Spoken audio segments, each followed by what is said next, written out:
માનનીય મુખ્યમંત્રી ભૂપેન્દ્રભાઈ પટેલ સાહેબના આદેશથી અને માર્ગદર્શનથી ગુજરાતમાં અંતરિયાળ ગામડાઓમાં ગ્રાન્ટેડ શાળાઓ છે એના પ્રાથમિક સુવિધા તો એમના ટ્રસ્ટે કરી હોય, પરંતુ સ્માર્ટ ક્લાસ અને સ્કૂલ્સ ઓફ એક્સેલન્સની અંદર એને ડેવલપમેન્ટ કરવા માટે જે તે સમયે એક ઠરાવ થયો હતો. 90 બાળકો ઉપર હોય એમને આપણે સ્માર્ટ ક્લાસ અને કમ્પ્યુટર લેબ વગેરેની સુવિધા આપી શકીએ.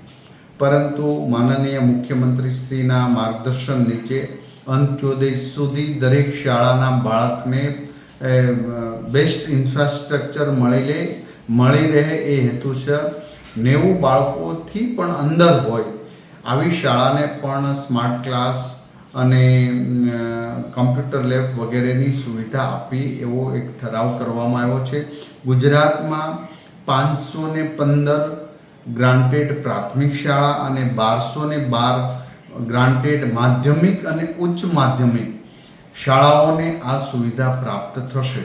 તો ગુજરાતની અંદર જ્યારે સરકારી શાળા અને ગ્રાન્ટેડ શાળાઓને પણ બેસ્ટ ઇન્ફ્રાસ્ટ્રક્ચર થાય અને સારામાં સારું એજ્યુકેશન પ્રાપ્ત થાય એ હેતુ છે આદરણીય મુખ્યમંત્રી ભૂપેન્દ્રભાઈ પટેલ સાહેબના માર્ગદર્શન નીચે આ નિર્ણય લેવાનો છે. અને આ નિર્ણયથી બાકી રહેલી શાળાઓને અંદાજે 1700 ઉપરની આ શાળાઓને સરકારની સહાયતાથી એમને એમના ક્લાસરૂમ અને એમની શાળાઓમાં સહયોગ થશે અને સ્માર્ટ ક્લાસ આ શાળાઓને પ્રાપ્ત થશે.